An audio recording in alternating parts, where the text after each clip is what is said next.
ಅಪ್ಡೇಟ್ಸ್ಗೆ ಸ್ವಾಗತ. ನಾನು ಕಾವ್ಯ. ಮೊದಲಿಗೆ ಹೆಡ್ಲೈನ್ಸ್. ಮದ್ಯಪ್ರಿಯರೇ ಎಚ್ಚರ, ಬಿಯರ್ ಬಾಟ್ನಲ್ಲಿ ಪ್ಲಾಸ್ಟಿಕ್ ಪತ್ತೆ, ಅಬಕಾರಿ ಇಲಾಖೆಯಿಂದ ತನಿಖೆಗೆ ಗ್ರಾಮಸ್ಥರ ಆಗ್ರಹ. ಅಹಮದಾಬಾದ್ನಲ್ಲಿ ಇತಿಹಾಸ ಬರೆದ ಟೀಂ ಇಂಡಿಯಾ, ದಾಖಲೆಗಳೊಂದಿಗೆ ವಿಶ್ವ ದಾಖಲೆಯ ಜಯ, ಸಂಭ್ರಮಿಸಿದ ಕ್ರಿಕೆಟ್ ಅಭಿಮಾನಿಗಳು. ಬೆಂದಕಾಳೂರಲ್ಲಿ ಬಿಸಿಲ ಅಬ್ಬರ, ಬಿಸಿಲಿನ ತಾಪಕ್ಕೆ ಸಾರ್ವಜನಿಕರು ವಿಲವಿಲ, ಮಣ್ಣಿನ ಮಡಿಕೆಗೆ ಭಾರಿ ಡಿಮ್ಯಾಂಡ್.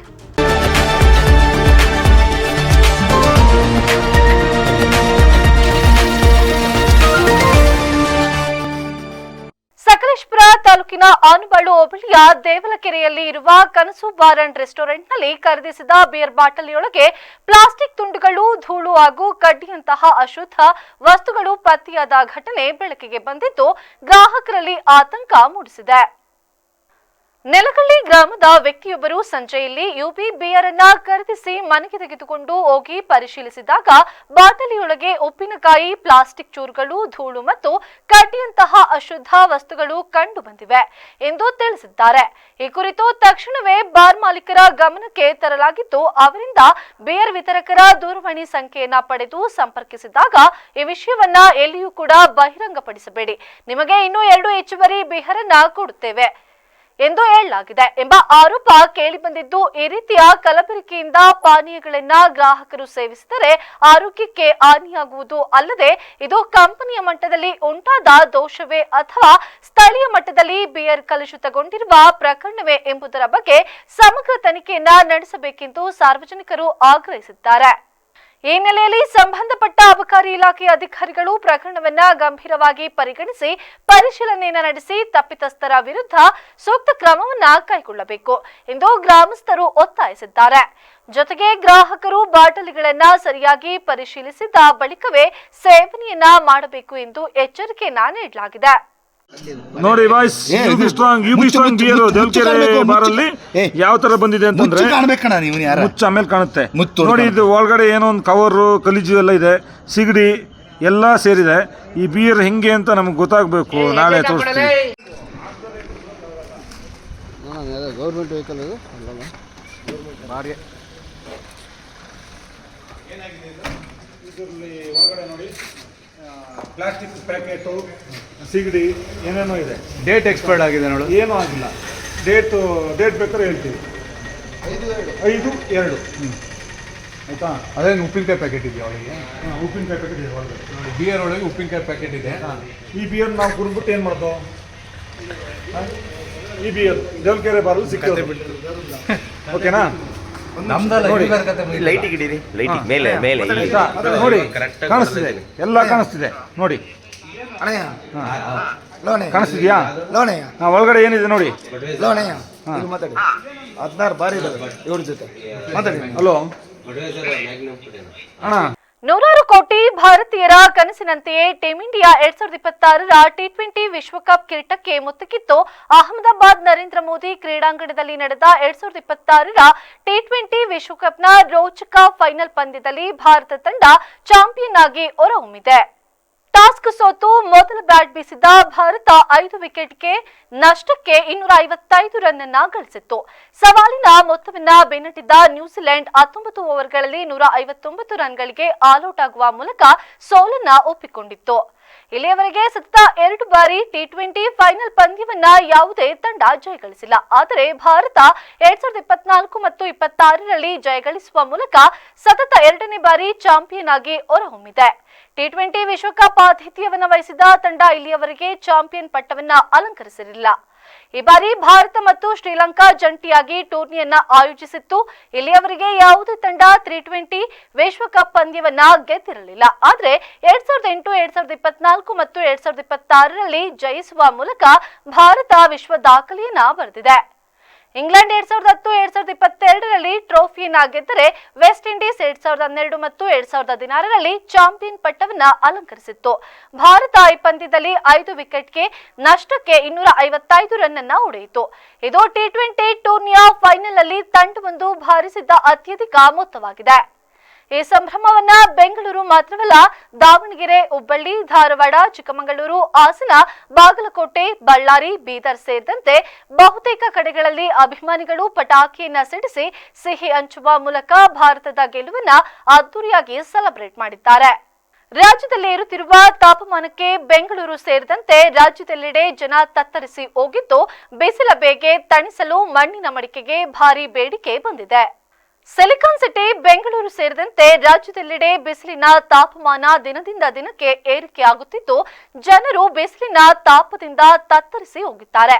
ಫೆಬ್ರವರಿಯಿಂದಲೇ ಆರಂಭವಾದ ಬೇಸಿಗೆಯ ತಾಪ ಇನ್ನೂ ಕಡಿಮೆಯಾಗದೇ ಇರುವ ಹಿನ್ನೆಲೆ ತಂಪಿಗಾಗಿ ಜನರು ಮಣ್ಣಿನ ಮಡಕೆ ಮತ್ತು ಎಳನೀರಿನ ಮೊರೆ ಹೋಗುತ್ತಿರುವ ದೃಶ್ಯಗಳು ಮಾರುಕಟ್ಟೆಯಲ್ಲಿ ಕಂಡುಬರುತ್ತಿವೆ. ಬೇಸಿಗೆಯ ಕಾಲ ಆರಂಭವಾದಾಗಲೇ ಬೆಂಗಳೂರಿನ ಜನರು ಮಣ್ಣಿನ ಮಡಿಕೆಗೆ ಬಳಕೆಗೆ ಹೆಚ್ಚಿನ ಒತ್ತನ್ನ ನೀಡುತ್ತಿದ್ದು, ಈ ಬಾರಿ ಕೂಡ ಮಣ್ಣಿನ ಮಡಿಕೆಗಳಿಗೆ ಭಾರಿ ಬೇಡಿಕೆ ಕಂಡುಬಂದಿದೆ. ಕಳೆದ ವರ್ಷಕ್ಕಿಂತ ಈ ವರ್ಷ ಮಡಿಕೆ ಖರೀದಿಸುವವರ ಸಂಖ್ಯೆ ಹೆಚ್ಚಾಗಿದೆ ಎಂದು ವ್ಯಾಪಾರಿಗಳು ತಿಳಿಸಿದ್ದಾರೆ. ಮಾರುಕಟ್ಟೆಯಲ್ಲಿ ಬಣ್ಣ ಬಣ್ಣದ ಮಡಿಕೆಗಳು, ಟ್ಯಾಪ್ ಹೊಂದಿರುವ ಮಡಿಕೆಗಳು, ಮಣ್ಣಿನ ಲೋಟಗಳು ಮತ್ತು ಆಕರ್ಷಕ ವಿನ್ಯಾಸದ ಬಾಟಲಿಗಳು ಜನರನ್ನ ಸೆಳೆಯುತ್ತಿವೆ.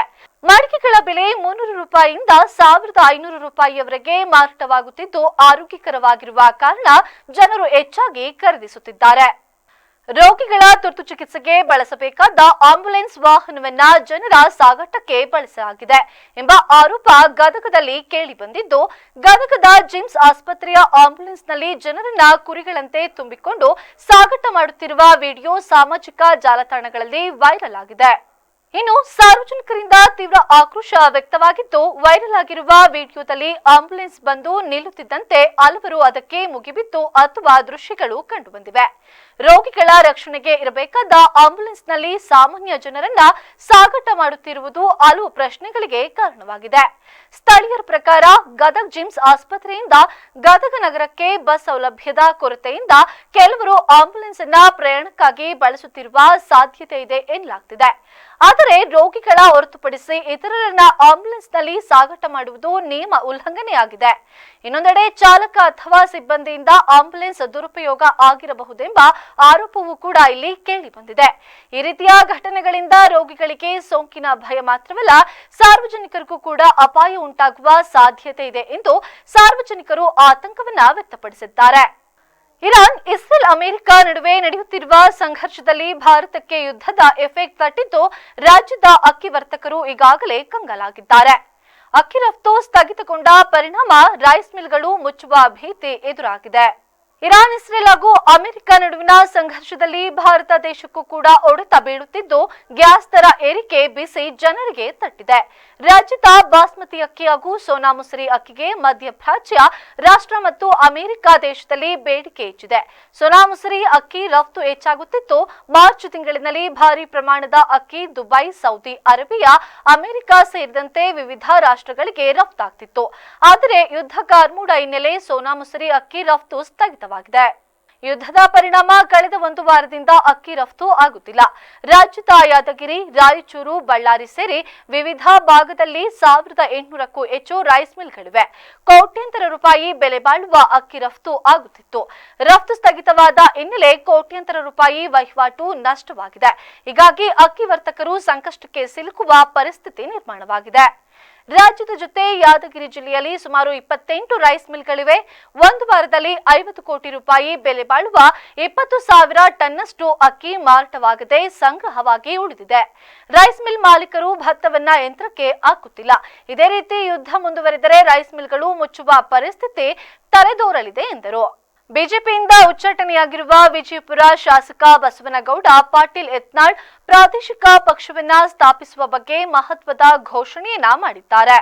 ದೆಹಲಿಯಲ್ಲಿ ಮಾಧ್ಯಮ ಪ್ರತಿನಿಧಿಗಳ ಜೊತೆ ಮಾತನಾಡಿದ ಅವರು, ಬಿಜೆಪಿಯ ಹೈಕಮಾಂಡ್ ನಾಯಕರನ್ನ ಭೇಟಿಯಾಗಲು ಬಂದಿಲ್ಲ, ಬದಲಿಗೆ ಪುತ್ರನ ಮದುವೆಯ ಆಹ್ವಾನವನ್ನ ನೀಡಲು ಬಂದಿದ್ದೇನೆ ಎಂದು ಸ್ಪಷ್ಟಪಡಿಸಿದ್ದಾರೆ.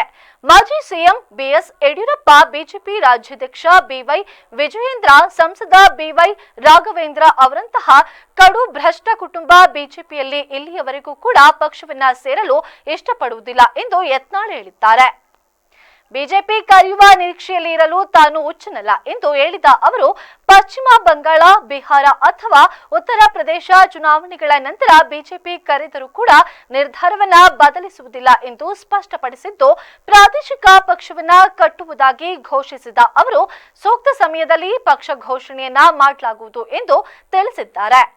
ತಮ್ಮದೇ ಪಕ್ಷ ರಚನೆಯಾಗಲಿದ್ದು ಮುಂದಿನ ಬಾರಿ ನಾವೇ ಅಧಿಕಾರವನ್ನ ಹಿಡಿಯಲಿದ್ದೇವೆ, ಮುಖ್ಯಮಂತ್ರಿ ಆಗಲಿದ್ದೇನೆ ಎಂದು ಯತ್ನಾಳ್ ದೃಢವಾಗಿ ಹೇಳಿದ್ದಾರೆ. ಬಂಗಾಳ ಚುನಾವಣೆ ಆದ್ಮೇಲೆ ಕರಿಬಹುದು, ಬಿಹಾರ ಚುನಾವಣೆ ಇದೆ ಅನ್ನೋದು, ಉತ್ತರ ಪ್ರದೇಶ ಚುನಾವಣೆ ಆದ್ಮೇಲೆ ಕರಿಬೋದು. ಯಾವ ಚುನಾವಣೆ ನೋಡೋದಿಲ್ಲ, ಅದು ನಿರ್ಣಯ ಸೂಕ್ತ ನಿರ್ಣಯ ತಗೋತೀವಿ. ನಮ್ಮದು JCB ಇದೆ ಅಲ್ಲ, ಅದನ್ನು ನಾವು ಪಾರ್ಟಿ ಕಟ್ಟಬೇಕಾದ ಸಂದರ್ಭ ಕಟ್ತೀವಿ. ಈಗಿರೋ ಬಿಜೆಪಿ ನಾಯಕರು ಏನಾದ್ರು ನಿಮ್ಮ ಪಕ್ಷಕ್ಕೆ ಸೇರೋ ಸಾಧ್ಯತೆ ಇದೆಯಾ ಸರ್? ಯಾವಾಗ ಲಾಂಚ್ ಮಾಡ್ತಿದ್ದೀರಿ? ಹಾಂ ನೋಡ್ರಿ, ನಮ್ಮ ಪಕ್ಷ ಕರ್ನಾಟಕದ ಅಧಿಕಾರ ಬರ್ತೈತಿ. ಯಾರು ಏನೇ ಬೇಕಾದ ಸರ್ವೆಗಳು ಹೇಳಿ, ಯಾರು ಬೇಕಾದಷ್ಟು ಸರ್ವೆ ಮಾಡಲಿ, ಕರ್ನಾಟಕ ಬರೋದು ನಮ್ಮ ಪಕ್ಷನೇ, ನಾನೇ ಮುಖ್ಯಮಂತ್ರಿ. JCB ಪಕ್ಷ ಅದು ಯಾವ JCB ಆಗ್ತದೋ ಏನಾಗ್ತದೆ ನೋಡೋಣ ಅಂತ, ನಮ್ಮ ಪಕ್ಷನೇ ಬರೋದು. ಅದ್ರಾಗ ಏನು ಡೌಟ್ ಇಲ್ಲ. ನಾನು BJP ತಗೋರತ್ತೆ ಯಾರ ಬಲ್ಲಿನೂ ನಾವು ಹೋಗೋದಿಲ್ಲ. ಅಲ್ಲ ಸರ್, ಈಗ ಯಡಿಯೂರಪ್ಪ ಅವ್ರ ಕುಟುಂಬ ಬದಲಾವಣೆ ಆಗೋ ತನಕ ನೀವು ಕಾಯ್ಕೊಂಡು ಕೂತ್ಕೊಂಡ್ರೆ ಮುಂದೆ ಅವಕಾಶಗಳು ಸಿಗಬೇಕು. ಅವಕಾಶ ನಾವು ಅಷ್ಟಾಗಿ ನಾವು ಪ್ರಾದೇಶಿಕ ಪಕ್ಷ ಮಾಡಿರ್ತೀವಿ ರೀ. ನಾವ್ಯಾಕೆ ಇಲ್ಲಿ ಕಾಯ್ಕೊಂಡು ಕೊಟ್ಟಿರ್ತೀವಿ ಎಲ್ಲನ ಕಾಯ್ಕೊಂಡು ಕೊಂಡ್ರೆ ಅಷ್ಟೇನು ಹುಚ್ಚನಲ್ಲ. ಅವ್ರು ಕರಿತಾರೇನೋ ನೋಡ್ತಾರೇನೋ. ಪಶ್ಚಿಮ ಬಂಗಾಳ ಚುನಾವಣೆ ಆದ್ಮೇಲೆ ಕರಿಬೋದು, ಬಿಹಾರ ಚುನಾವಣೆ ಇದೆ ಅನ್ನೋದು, ಉತ್ತರ ಪ್ರದೇಶ ಚುನಾವಣೆ ಆದ್ಮೇಲೆ ಕರಿಬೋದು. ಯಾವ ಚುನಾವಣೆ ನೋಡೋದಿಲ್ಲ, ಅದು ನಿರ್ಣಯ ಸೂಕ್ತ ನಿರ್ಣಯ ತಗೋತೀವಿ. ನಮ್ಮದು JCB ಇದೆ ಅಲ್ಲ, ಅದನ್ನು ನಾವು ಪಾರ್ಟಿ ಕಟ್ಟಬೇಕಾದ ಸಂದರ್ಭ ಕಟ್ತೀವಿ. ಈಗಿರೋ ಬಿಜೆಪಿ ನಾಯಕರು ಏನಾದ್ರು ನಿಮ್ಮ ಪಕ್ಷಕ್ಕೆ ಸೇರೋ ಸಾಧ್ಯತೆ ಇದೆಯಾ ಸರ್? ಯಾವಾಗ ಲಾಂಚ್ ಮಾಡ್ತಿದ್ದೀರಿ? ಹಾಂ ನೋಡ್ರಿ, ನಮ್ಮ ಪಕ್ಷ ಕರ್ನಾಟಕದ ಅಧಿಕಾರ ಬರ್ತೈತಿ. ಯಾರು ಏನೇ ಬೇಕಾದ ಸರ್ವೆಗಳು ಹೇಳಿ, ಯಾರು ಬೇಕಾದಷ್ಟು ಸರ್ವೆ ಮಾಡಲಿ, ಕರ್ನಾಟಕ ಬರೋದು ನಮ್ಮ ಪಕ್ಷನೇ, ನಾನೇ ಮುಖ್ಯಮಂತ್ರಿ. JCB ಪಕ್ಷ ಅದು ಯಾವ JCB ಆಗ್ತದೋ ಏನಾಗ್ತದೆ ನೋಡೋಣ ಅಂತ, ನಮ್ಮ ಪಕ್ಷನೇ ಬರೋದು. ಪ್ರಸ್ತುತ ಸಿದ್ದರಾಮಯ್ಯ ಸರ್ಕಾರ ಮಂಡಿಸಿದ ಬಜೆಟ್ ನಿರಾಶಾದಾಯಕವಾಗಿದೆ ಎಂದು ಯಲಬುರ್ಗಾ ತಾಲೂಕು ಬಿಜೆಪಿ ರೈತ ಮೋರ್ಚಾ ಕಾರ್ಯದರ್ಶಿ ನಾಗರಾಜ್ ವೆಂಕಟಪುರ ಹೇಳಿದರು.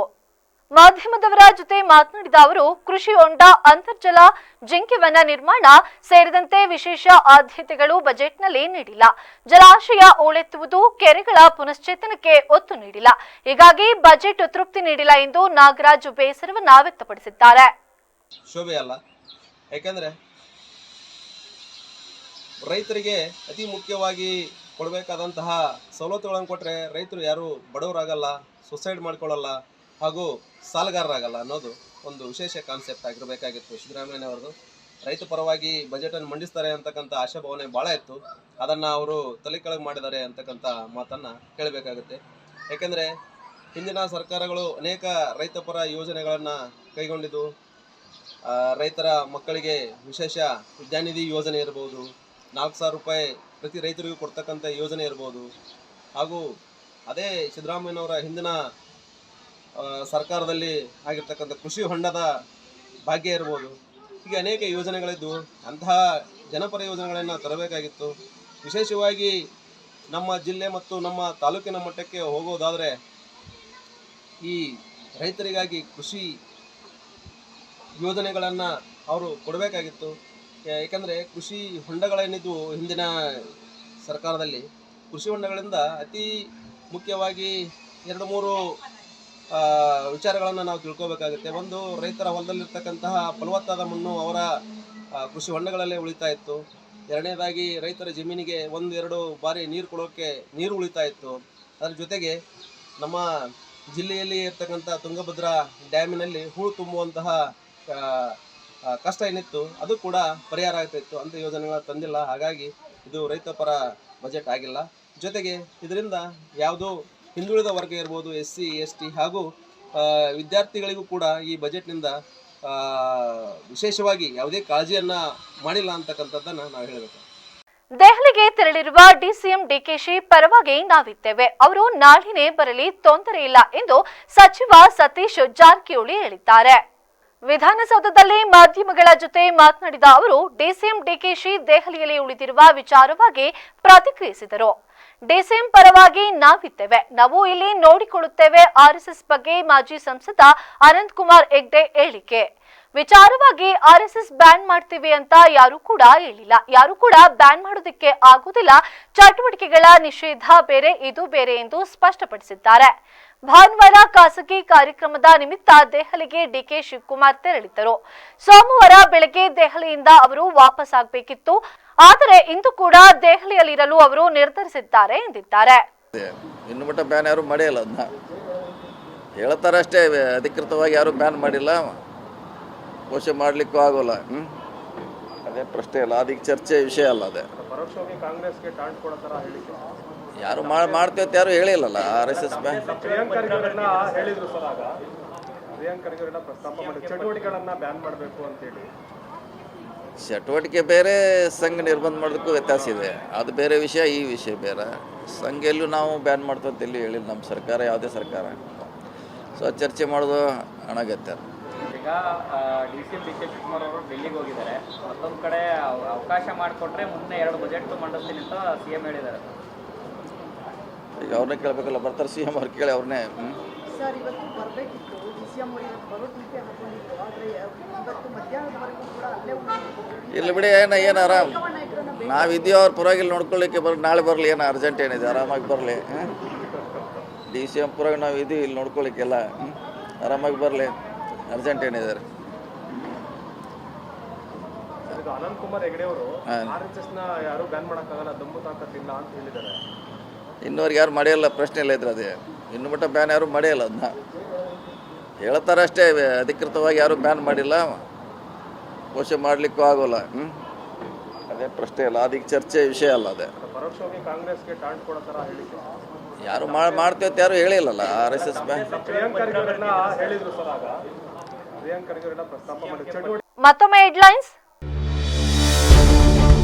ಮದ್ಯಪ್ರಿಯರೇ ಎಚ್ಚರ, ಬೇರ್ಬಾಟ್ನಲ್ಲಿ ಪ್ಲಾಸ್ಟಿಕ್ ಪತ್ತೆ, ಅಬಕಾರಿ ಇಲಾಖೆಯಿಂದ ತನಿಖೆಗೆ ಗ್ರಾಮಸ್ಥರ ಆಗ್ರಹ. ಅಹಮದಾಬಾದ್ನಲ್ಲಿ ಇತಿಹಾಸ ಬರೆದ ಟೀಂ ಇಂಡಿಯಾ, ದಾಖಲೆಗಳೊಂದಿಗೆ ವಿಶ್ವ ದಾಖಲೆಯ ಜಯ, ಸಂಭ್ರಮಿಸಿದ ಕ್ರಿಕೆಟ್ ಅಭಿಮಾನಿಗಳು. ಬೆಂದಕಾಳೂರಲ್ಲಿ ಬಿಸಿಲ ಅಬ್ಬರ, ಬಿಸಿಲಿನ ತಾಪಕ್ಕೆ ಸಾರ್ವಜನಿಕರು ವಿಲವಿಲ, ಮಣ್ಣಿನ ಮಡಿಕೆಗೆ ಭಾರಿ ಡಿಮ್ಯಾಂಡ್. ನೀವು ನೋಡ್ತಾ ಇದ್ದೀರಾ, ಇದೇ ಇವತ್ತಿನ ವಿಶೇಷ ಸುದ್ದಿ. ಪ್ರತಿಕ್ಷಣ ನಿಮ್ಮೊಂದಿಗೆ VVC ನ್ಯೂಸ್, ಸತ್ಯದ ಕಡೆ ನಮ್ಮ ನಡೆ.